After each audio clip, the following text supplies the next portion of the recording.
On today's show, the bullet point, our top four topics in the areas of news, technology, politics, and entertainment.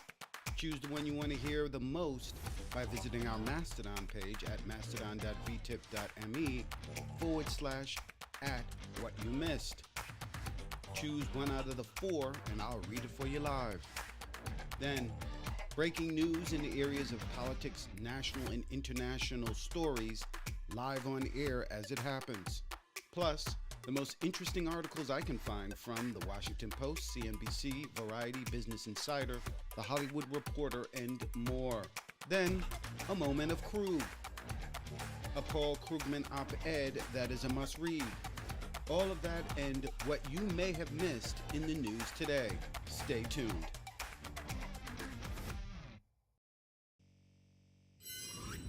Happy Monday, everyone. I am your host, Eric Darnley Small. Thank you so much for joining me on today's show.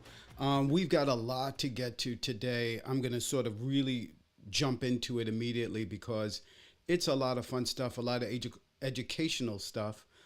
We've got this very fascinating report on the Asian women who have lung cancer, who have never smoked. There's racism involved in this. There is health issues involved in this. There's cultural issues involved in this. I had to talk about that. There's also two primaries going on in Ohio and in Nevada. Most fascinating to me in the Nevada one is a woman is running whose daughter and her daughter's boyfriend murdered their father, or the daughter's father, the candidate's husband. And she's running on a tough on crime sort of platform, and her chief opponent is not in the race against her, but is in fact her mother-in-law, the slain husband / father's mother. So that's fascinating. But first, I want to begin with this very interesting story out of, and this is from the New York Times. It's entitled "Piety and Profanity, the Raunchy Christians Are Here." In the Trump era, a surprising number of evangelicals are rejecting modesty and turning towards the risque. And I really wanted to talk about this because as a Christian, it strikes me in a number of areas. And one of the areas where it hits me first is a warning for Christians about getting involved or bringing Christ into politics. I firmly believe, and again, this is my opinion, that one of the reasons why we are warned against this, I think the Bible warns us against this. Others have a differing opinion, but I think Christ really warns us against getting politics and merging politics and religion. We know that Christ famously said, "Render unto Caesar what is Caesar's, rendered unto God what is God's," and by that he meant that these two things needed to be separated. We also know, I think, pretty much definitively that Christ got into problems with religious leaders at his time because they wanted him involved more in the politics of the time. They wanted him to take on the Roman Empire, etc. And I really believe one of the reasons why this is such a warning is because the desire to begin to get involved in man's law puts that struggle ahead of everything else, including God. It becomes like an idol. It becomes the most important thing in your life is dealing with man's law instead of focusing on God. Christ, and I believe the Bible, is concerned about the afterlife, concerned about your spiritual growth.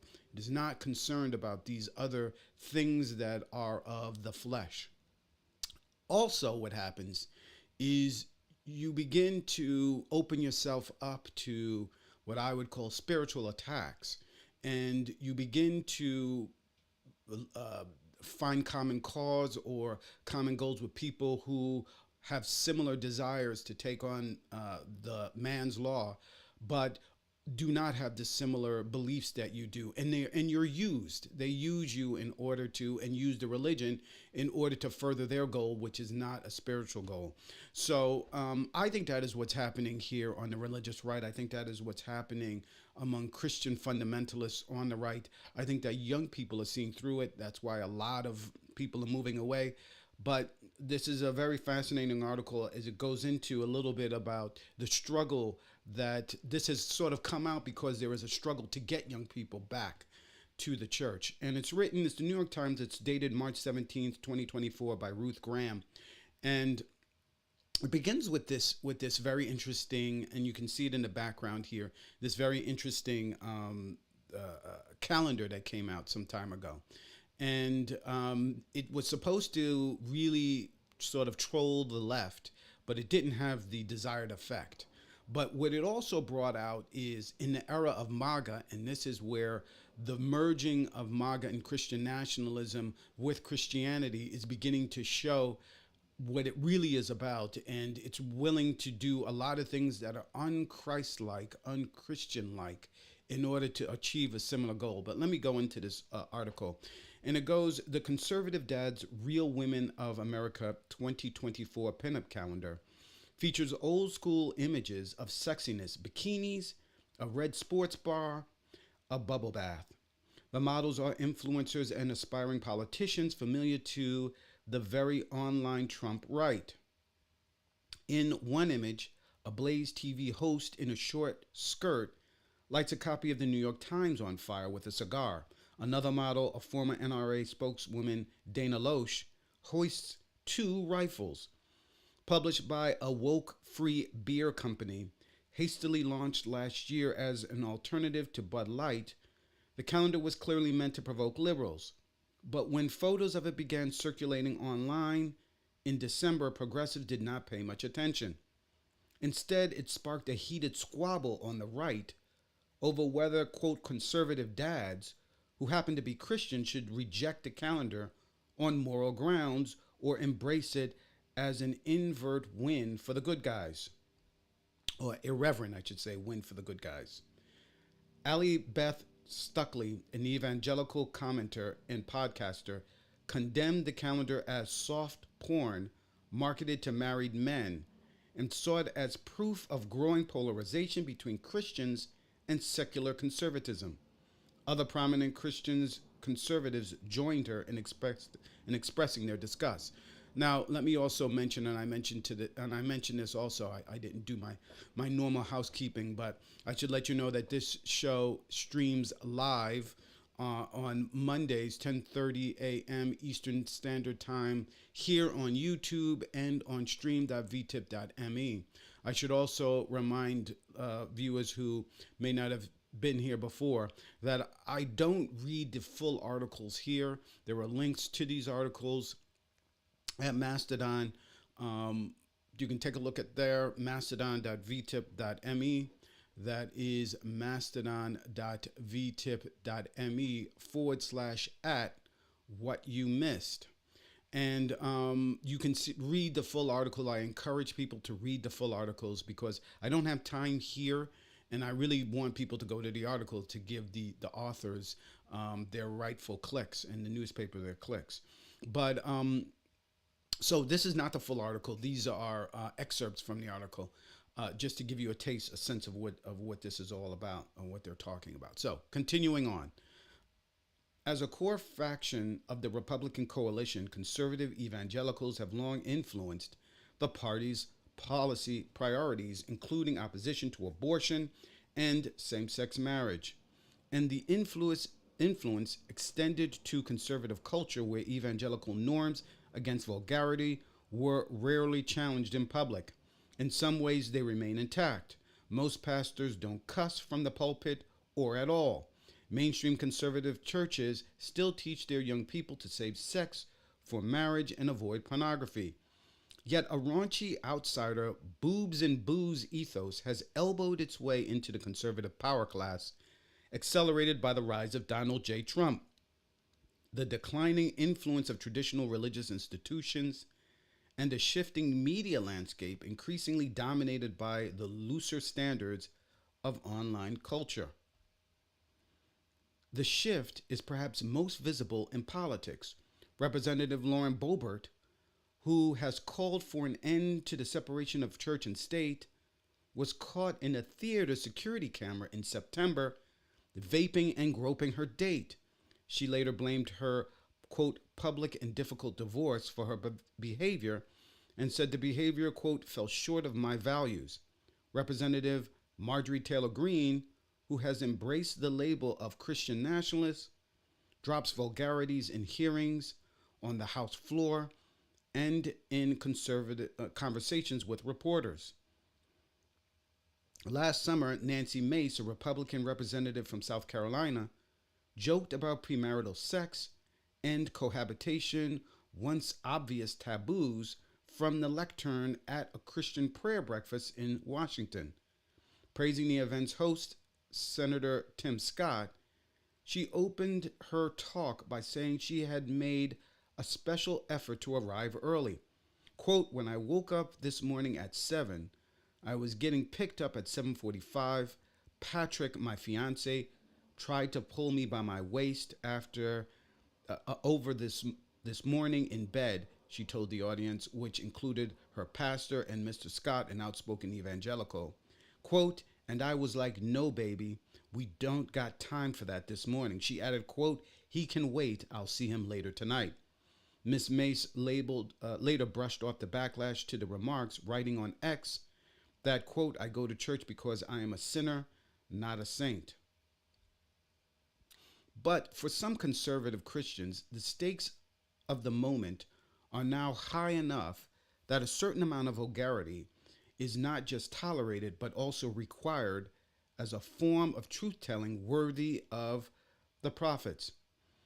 At a conference in Nashville in 2020, hosted by a right-wing Christian network, an Arizona pastor named Jeff Durbin described institutional evangelicals as captive to secular ideas, comparing them to a slut who lies down in the middle of a burning city, spreading her legs to the rioters and looters. Most transgressions come not from the pulpit or the podium, but from the keyboard. There was Jerry Falwell Jr., then the president of Evangelical Liberty University, tweeting that pastors like Platt, a prominent Virginia evangelical leader, needed to, quote, grow a pair. He later deleted the tweet. Mr. Falwell resigned from Liberty University in 2020 in the wake of a sex scandal. Others see the cause as partially technological. Evangelicalism is a decentralized movement and has always embraced new technology as a way to reach more people. But the old institutions and personalities that define the culture are fading. Church attendance has declined at the same time that several lions of the movement have died, retired, or been felled by scandal. Influencers and outsiders have filled the vacuum. In a moment in which some Christians feel the world has become dangerously unbalanced, piety can be framed as wokeness and breaking taboos as bravery. The partial embrace of vulgarity, Dr. Cobes Dumez pointed out, is happening in a moment of deep conservative outrage and often visceral disgust at rising rates of non-traditional gender and sexual identity, particularly among young people. In that context, an indulgence in heterosexual lust, even if in poor taste, is becoming seen as not just benign, but maybe even healthy and noble. Part of the reason transgender identities are considered a threat is that they blur the gender difference. Dr. Cobes Dumez said, against that backdrop, it's a wholesome thing for a boy to be lusting after a very sexy woman. So there you have it. I mean, I don't buy what this person is saying. I think that this is really more about the folks in the so-called Christian movement being pulled in by the desire to defeat Democrats. Again, you know, the idol here is the destruction of your enemies. I believe strongly that a lot of people who are evangelicals today are evangelicals because they want God to destroy their enemies. right?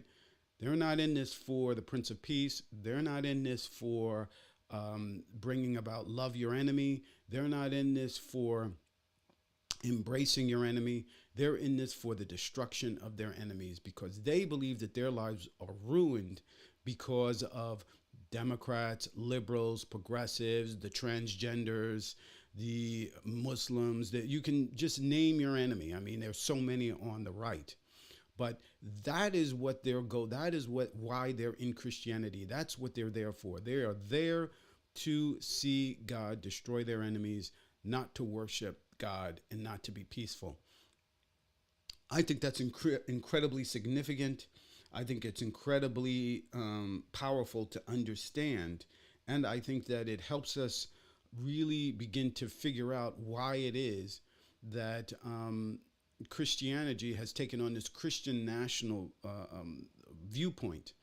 I also think if you are a Christian, you're in the danger zone playing with this stuff, because Christ made it very clear to religious leaders at his time that the misuse of Scripture has very damaging effects downline spiritually, because God does not like people who used Scripture for their own goals, but not to bring people to Christ. And also, not for nothing, but there is the part of this that is about,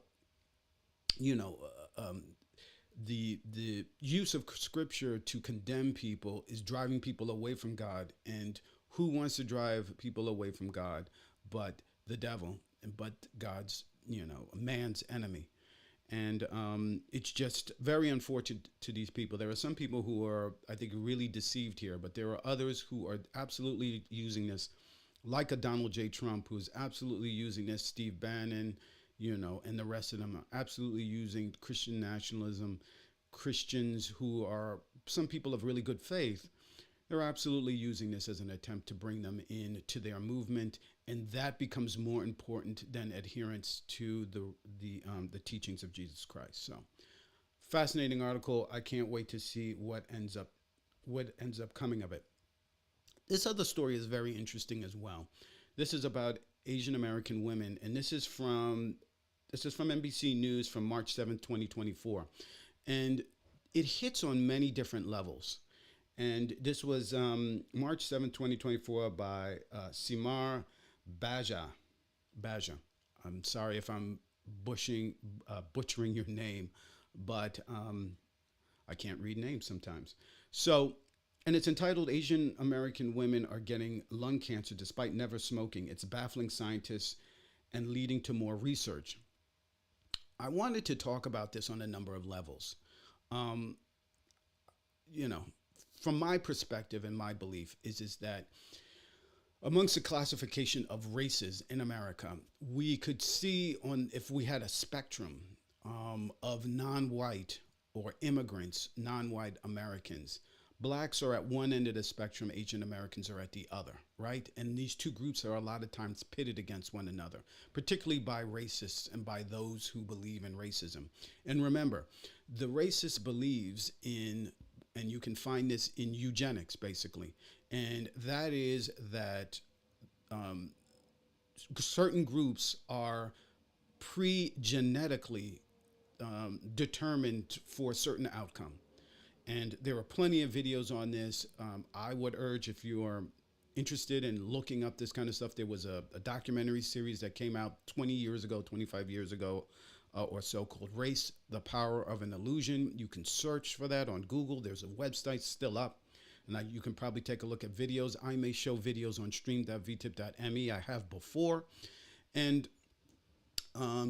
it is, that video series tells us what racism is, the history of racism in America, what eugenics is, etc. And it's important to note, because for the racist, and I believe that the institutional racism in America is alive and well. As people know who've watched this, my father was a trainer for the New York City Police Department in the 80s, 90s, and early aughts. His job at the department was to deal with how the New York City Police Department can deal with race in America. They spent millions of dollars to get the best trainers. He was trained by some of the best, and I consider him an expert. I did a whole podcast called The World as I Like It to Be, where I talked to him. I may, if people are interested, play some of those videos on this series and on this site. If reach out to me on mastodon.vtip.me/@ what you missed.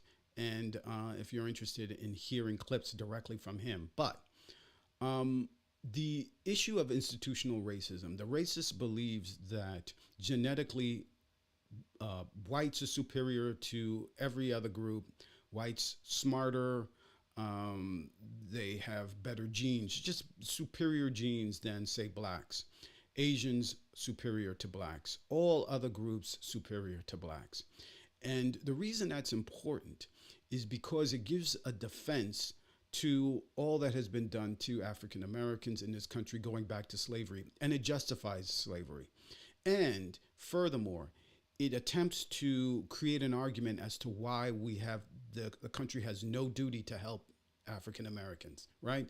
Because if you believe genetically black people are inferior, then there's nothing you can do to stop this. There's nothing you can do to save them. And in fact, if, for instance, they're genetically inferior in education and in learning, all of this money that is being spent to educate blacks is a waste of money, and we should stop, right? Now, there are people who firmly believe that. There are people of goodwill who firmly believe that. We are now in a time of the Christian nationalists, the MAGA right, the white nationalist movement is in ascendance. And we are beginning to see a lot of those arguments come to fruition and policy based on that, right? We're beginning to see attacks on the Voting Rights Act, attacks on women's rights, right? Women are inferior to all of us. All males, women are inferior to, even blacks in some cases, right? The blacks got the right to vote before white women did. So you have all this stuff going on. But with respect to the genetic part, and I don't know that a lot of Asians people, they were this affirmative action that was struck down by the Supreme Court, and these right-wing groups are now going after all organizations that have any DEI, any attempts to diversify, because they feel it's an affront, it's an attack on white people.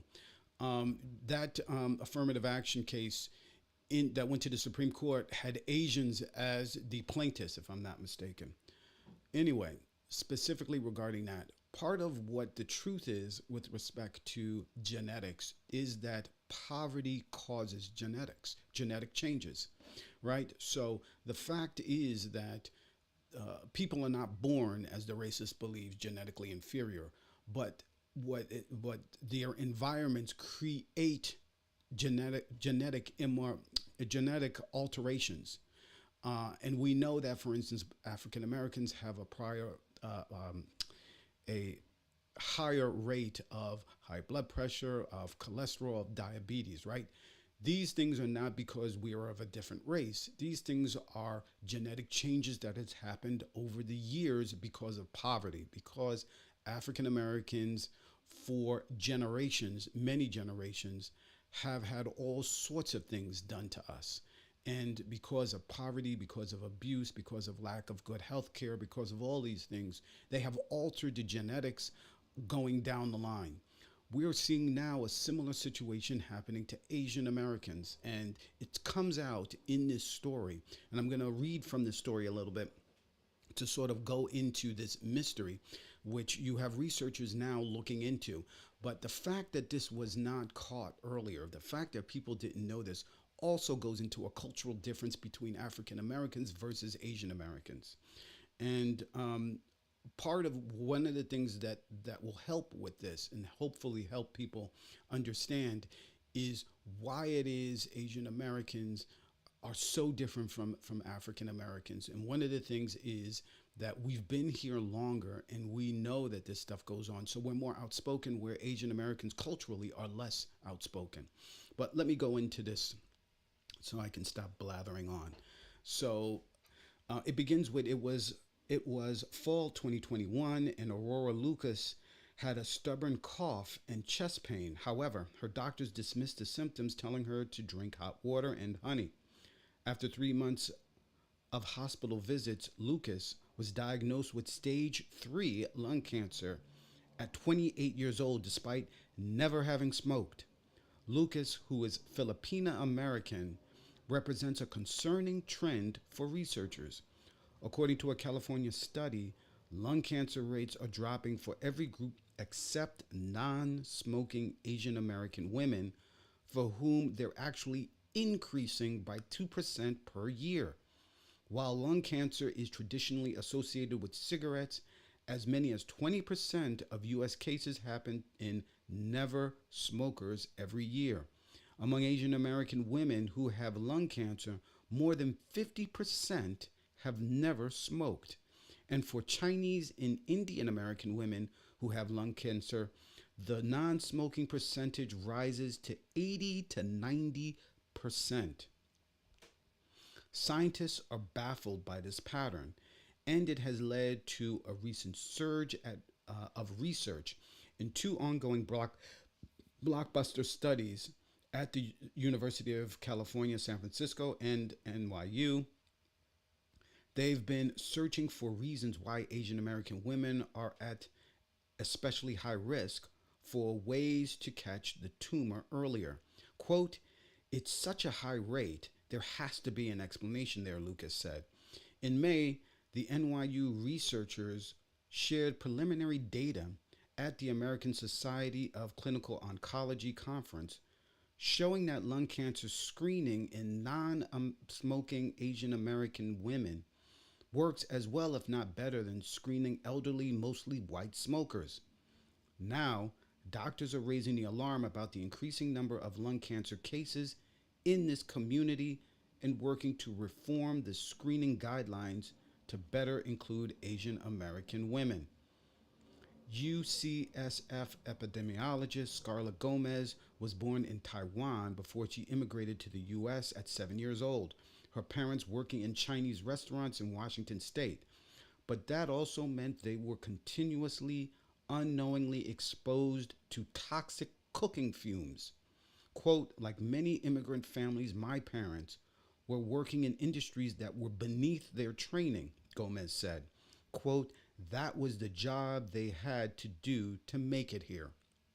To date, studies of female non smokers in Asia have identified risk factors such as cooking oil fumes, secondhand smoke, air pollution, and indoor heating with coal, but no research has focused on Asian American women, Gomez said. Nevertheless, there's probably some overlap. For example, a 2019 study found that Asian Americans breathe 73% more tiny pollution particles than white Americans, most likely because of greater exposure to construction, industry, and vehicle emissions where they live. Air pollution may also lead to genetic changes, such as Asian patients having some of the highest rates of cancer causing epidermal growth factors, receptors, mutations, which leads healthy cells to divide uncontrollably and grow into tumors. I'm going to read that one more time.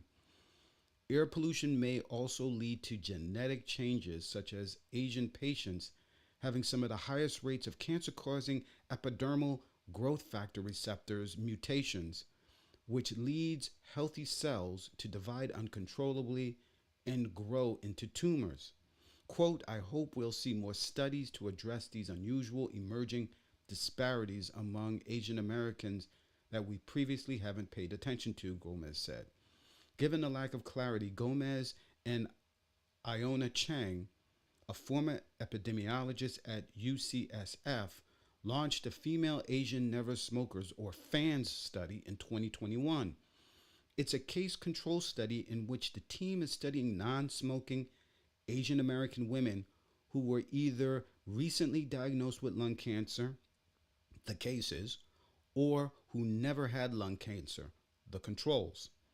Although the two groups are matched in terms of ethnicity and age, the researchers hope to find some differences in genetics as assessed by saliva samples and environmental exposure, determining through surveys asking about people's past.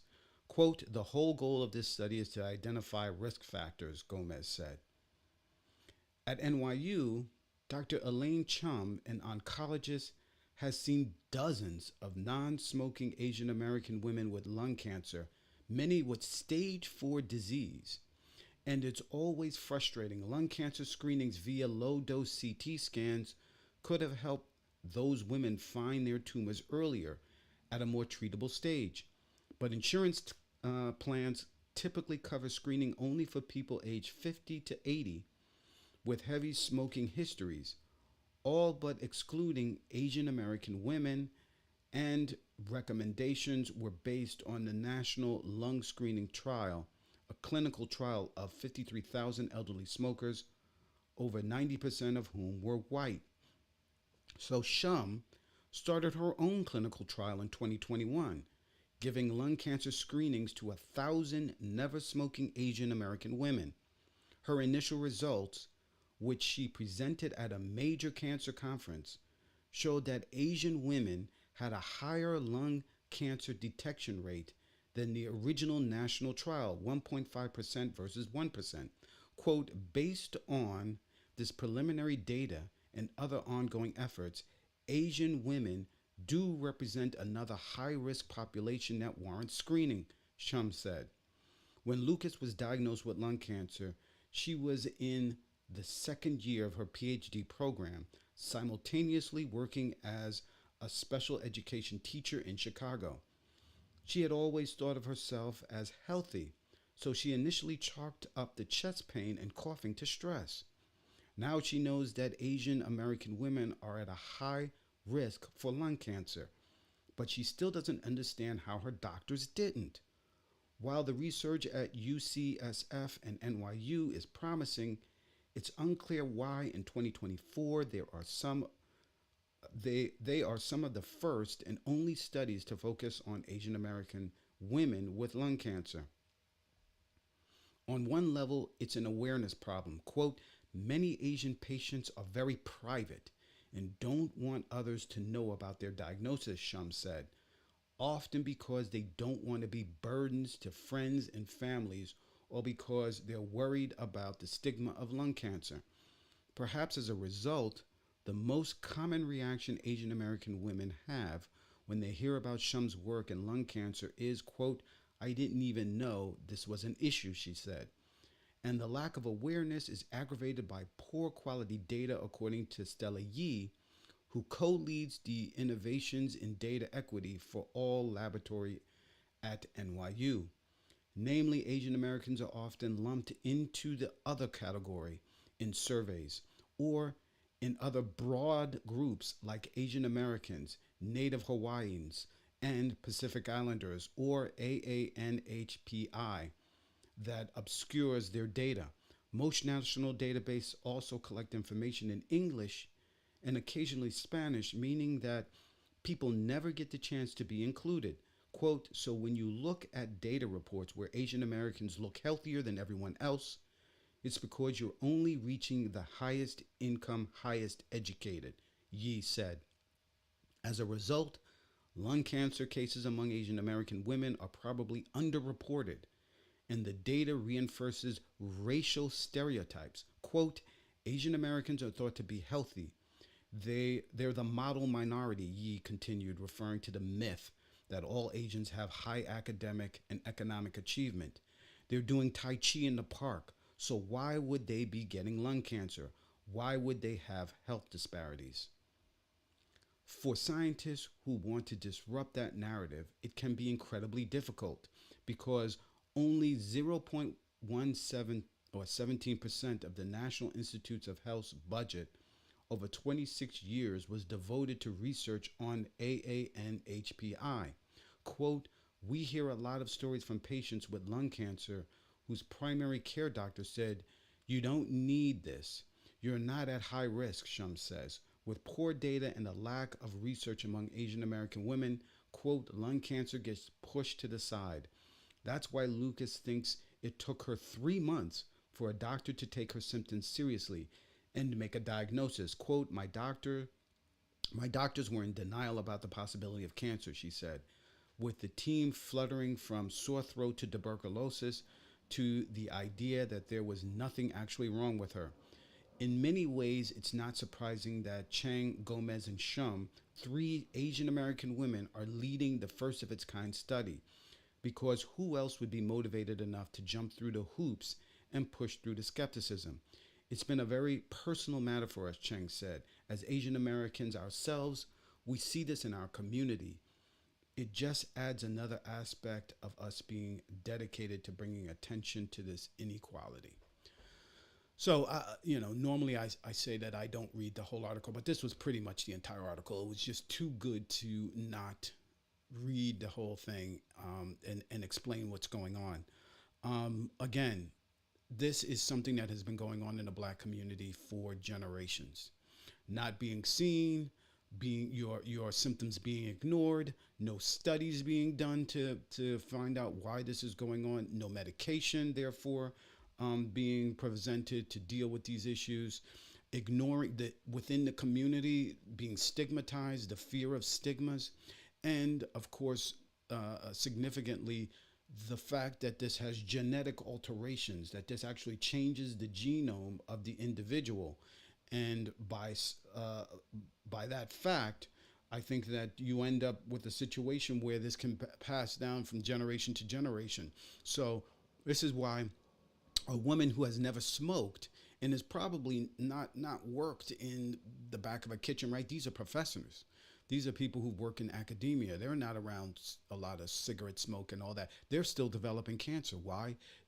The mutation is going down to the next generation. So the mother, who was probably, maybe in China, maybe came to America, and when they came, they were poor, so they had to work in restaurants, right? We know that most Asians who are poor that come here, they get immediately into the restaurant business, and they're working as cooks. They're working, in the back where you've got all this cooking grease smoke and whatnot.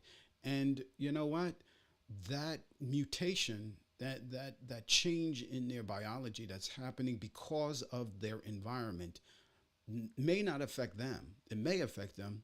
By that time, they're probably very old, but their child gains that mutation, and when they're in their 20s, they develop lung cancer, surprisingly, incredibly.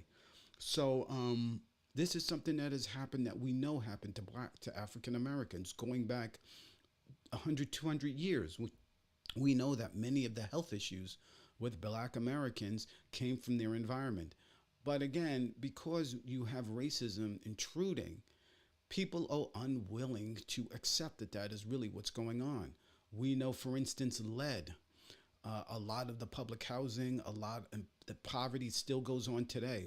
Lead in the water, right? Lead paint.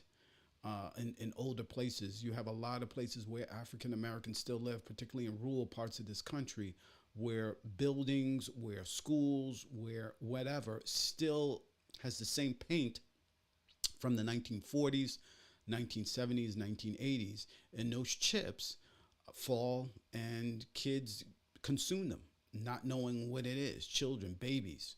And we know that lead has damage to the brain. It can cause damage to the brain, and it can have genetic changes going down the line, down generations. But to the racists, this is about racism, right? This is about there's no environmental issue here. What it is that blacks are inferior to whites, and let's not spend any money or any time researching this. That's why there's a lack of information. That's why there's a lack of research in this area. And we're at a time where that is once again showing itself, exposing itself. The white supremacy movement, in the MAGA movement, in the conservative movement, is once again gaining power, and they want to begin to strip out all of the changes that have happened over the year. And today it's DEI, just like with abortion, it was about abortion. Tomorrow, it's going to be any health care, any projects that are used to specifically address issues that plague people of color. Those now are going to become a threat to them, and they're going to look to undermine it. It's important to remember what is going on in and what racism is, why it exists, what its purpose is, and how we see it in our lives today and affects today. So this is a fascinating story about Asian Americans. I don't know that a lot of Asian Americans, I tend to believe that they do not believe in racism, like certainly like the rest of us. They don't understand why African Americans have such a difficulty, just like a lot of groups, even some black groups that come here. They don't understand the issues that are going on in the black community, and why it is, education and drugs and all these kind of stuff, what has gone on. But race is a factor here, and racism is a factor. And this is one generational story. This is one example of a generation of people who've come here, Asian Americans, who are the quote unquote model minority, that are beginning to see the effects of racism hit them. And what's interesting, and what I look forward to following this, is how the community responds, because the Asian community are going to respond, and they're going to respond quickly. Now, I wonder how their response to demanding more. And also, you have, again, a part of the Asian community is, this idea of being quiet, not wanting to complain too much, not wanting to speak out, being very private, you know, as opposed to African Americans who are out there protesting, out there, rah, rah, rah. And I think that there's a big issue with respect to a lot of that, coming from the Asian community, coming from other groups. Why are these blacks constantly protesting and all this kind of stuff? Well, you don't get noticed. And the only way you get noticed is when you make a big stink. And we've been at this for, over 100 years, 200 years, or whatnot, where Asian Americans are beginning to really experience this now. And it's fascinating to see what comes of it. Moving on, and I'm moving to politics now, because this is another fascinating story. And this is there are three stories I wanted to talk about. And again, it's two out of Nevada and one out of Ohio. Both are holding primaries. And the significance of these stories is MAGA is a factor in all of these. But I want to begin with this one in Nevada. And this is about a woman who, this is how the GOP is trying to thread the needle on the issue of abortion. Remember, they're getting killed nationwide over their stance on abortion. IVF was just recently in the news about this, but we're now seeing more and more stories of Republicans trying to figure out how the hell they're going to thread this needle on abortion, on the abortion issue. So in Nevada, you've got this guy whose wife has come out about her abortion. And I'm just going to read this story. This is from the Associated Press Online, March 14th, 2024. It's an article by Gabe Stern, and the title is "Abortion Story from Wife of Nevada Senate Hopeful Reveals Complexity of Issue for GOP Candidates." And it goes, "Last month, when the wife of a Republican U.S. Senate candidate from Nevada talked candidly about the abortion she had while living in Texas in 2008.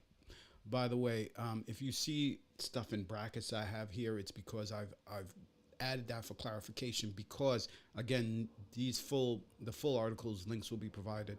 Full article, I'm not reading the full article. These are excerpts just so you can get the basic story here.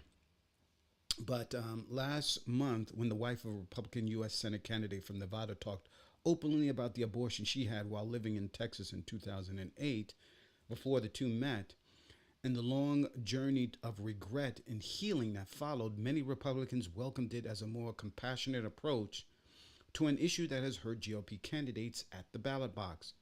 But with Democrats nationally eyeing abortion rights as key to their prospects in November election, from the presidency all the way down the ballot, Sam Brown's evolving tone on abortion, particularly in choosing to publicly revisit his wife Amy's story and oppose a national abortion ban, hints at just how complicated the fight over abortion rights could become for GOP candidates this fall. Some Nevada Republicans say the story demonstrates Brown's deeper understanding of the complexity of reproductive health care in a state where voters guaranteed the right to an abortion through a referendum. They also hope it illuminates a gray area that many Republican women feels extends beyond yes or no answers on abortion rights. But Brown, now locked in a crowded contest in Nevada's GOP Senate primary in June, never said how he reconciles the tension between the story that helped inspire his policy stance and its implications in today's landscape. When left to the states, women in Texas face the same circumstances today, would not have the options his wife had in the state in 2008. So let me just give a little bit of commentary here, because what we're seeing here is a Republican Party that is getting killed by this issue. And they're trying to come out desperately with how to lie about this. And I want to be clear, it is a lie. And they're doing their best to see how they can, convince people that they are not what they are, which is against the ability for women to have reproductive rights. So, continuing on. This is not the first time Sam Brown has adjusted his tone on abortion rights, a topic he often dodged before the interview last month. In July 2021, his campaign website declared it was in our American interest that we protect the lives of unborn babies, just as we could protect the life of any other American. But that unequivocal stance has been removed. Democratic Senator Jackie Rosen, the incumbent Brown is hoping to unseat, repeatedly references Brown's support for Texas' 20-week abortion ban while running for a seat in the Texas legislature in 2014. The ban did not include exceptions for race or the mother's health, exceptions Brown told NBC he would support. Rosen's campaign points specifically to a questionnaire from Brown's 2022 Senate run in Nevada, where his campaign said abortion would be banned in all cases except when the mother's life is at risk. Brown's campaign said a staffer created the questionnaire without authorization.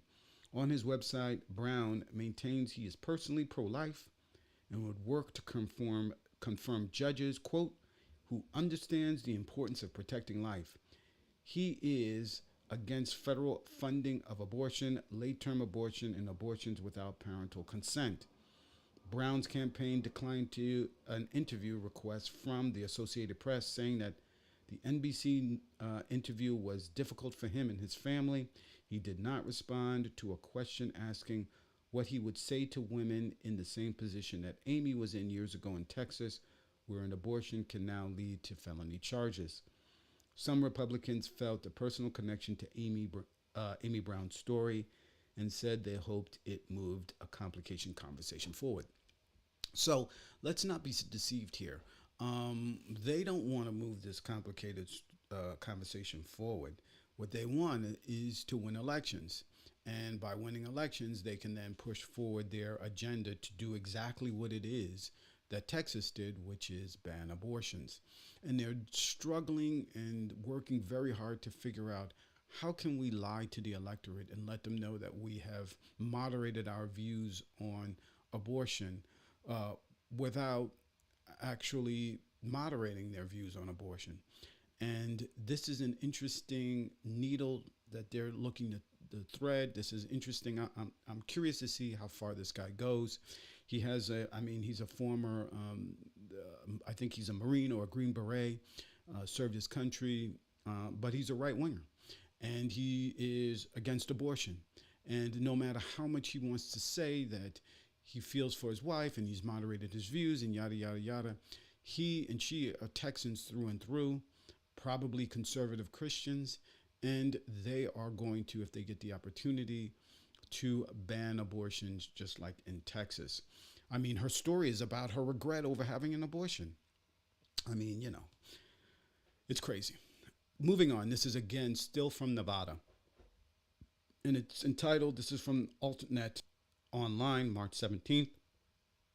Alex Henderson is the author. And it says, this MAGA Republican has a relentless foe, her former mother-in-law. This is a fascinating one. So it goes on to say, in Nevada, far-right MAGA Republican Elizabeth Helgalian is running for a seat in the U.S. House of Representatives, but she has a major foe who clearly hopes she will drop out of the race, her former mother-in-law. Hegelian's critic Christine Halseth lambasted her in an op-ed published by the Nevada Globe on Wednesday, March 13th. Halseth's son, Daniel Halseth, was married to Hegelian before being fatally stabbed by the couple's teenage daughter, Sierra Halseth, and her boyfriend, Aaron Guerrero, in 2021.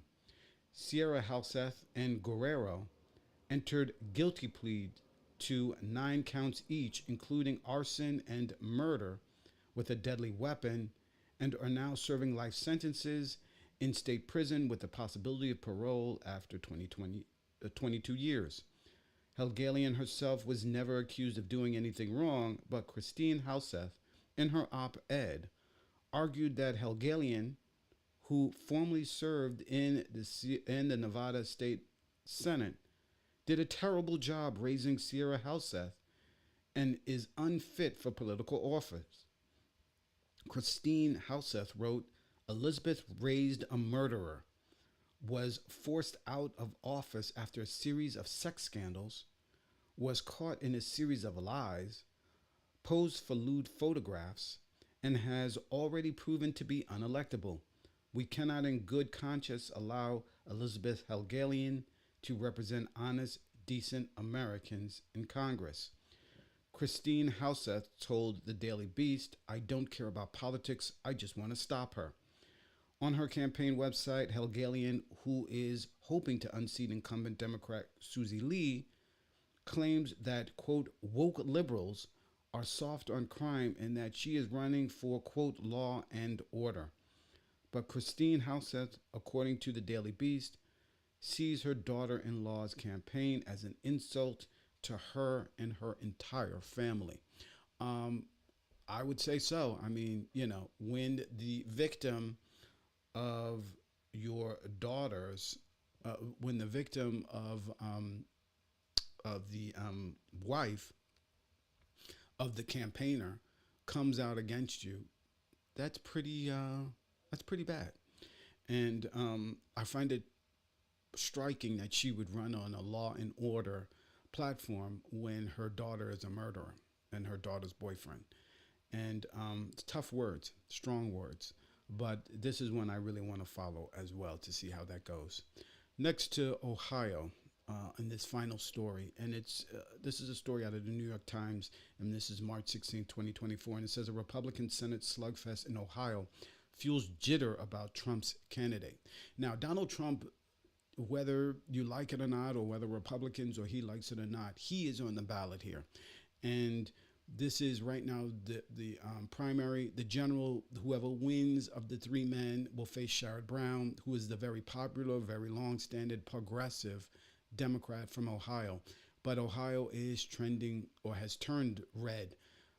This report confirms that. What doesn't mention is that Ohio is incredibly gerrymandered. So that's why it has turned red. That's why it's so difficult for Democrats to pick up. But let me get into the story here because it is interesting. And a loss here, by the way, for the candidate that Donald Trump is supporting is a blow to Donald Trump. Because make no mistake, Donald Trump, if he doesn't have coattails, he's doing a lot of damage to the Republican Party. And I don't even want to get into the RNC and Laura Trump and all that kind of stuff, but he's doing a lot in the Republican Party to sort of pave the way for his ascendance. He already has won the nomination, but for his attempt to take on Joe Biden. And if it turns out he is an albatross around the neck of a lot of these candidates, it will be, in my view, it would be the end of the Republican Party as we know it. But anyway, continuing on, this is from the New York Times. With just days to go before the election, the 3-way Republican Senate primary in Ohio has turned into a food fight, fueling concerns about former President Donald Trump's favored candidate, Bernie Moreno. The contest on Tuesday to decide who will face Senator Sherrod Brown has been contentious for months, with Mr. Moreno, a wealthy former car dealer who has never held elected office, struggling to outrun his rival, State Senator Matt Dolan, and Secretary of State Frank LaRose. But in recent weeks, a handful of independent surveys have indicated that Mr. Dolan, a more traditional conservative with deep pockets of his own, is gaining traction. On Monday, Mr. Dolan received endorsements from Governor Mike DeWine of Ohio after gaining backing last week from another statewide Republican, former Senator Rob Portman. That same day, Mr. Trump's campaign announced that the former president would appear alongside Mr. Moreno on Saturday in Dayton, widely interpreted as a sign that Mr. Moreno could benefit from an 11th hour boost. The former president has planned to attend a rally in Arizona, but was redirected because of concerns about Mr. Dolan's surge in internal polling, according to two people familiar with the planning. In the home stretch, Mr. Dolan and groups supporting him have outspent both Mr. Moreno and Mr. LaRose, blanketing the airwaves with attacks highlighting inconsistency in Mr. Moreno's record that could be of concern in a Republican primary, such as the more liberal views on immigration he espoused in the past. Simultaneously, Mr. Moreno and his backers have portrayed Mr. Dolan as not sufficiently supportive of Mr. Trump. Republicans have viewed this year as the best opportunity yet to defeat Mr. Brown, the lone Democrat who retains a statewide position in Ohio. After Mr. Trump overwhelmingly won the former battleground state in 2016-2020, Ohioans sent JD Vance, who won his own nasty primary with Mr. Trump's backing, to the Senate in 2022. Adding to headwinds at home, Mr. Brown may be further challenged by a ticket topped by President Biden, who remains unpopular in Ohio.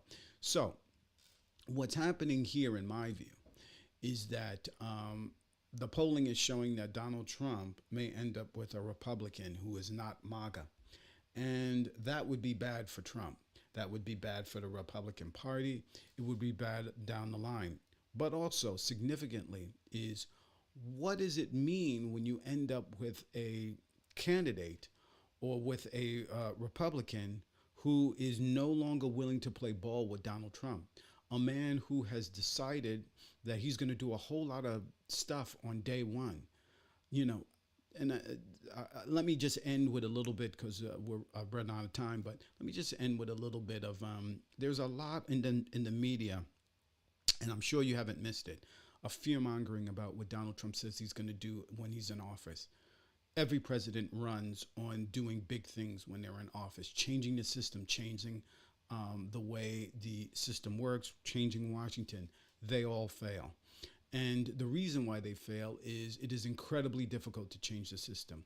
In addition, if you get a bunch of Republicans in there who are not MAGA enough or not sufficiently adherent to Donald Trump, what you're going to create is paralysis. That is what's happening right now as we speak in the House of Representatives. The House of Representatives is falling apart. You have senators running for the exits.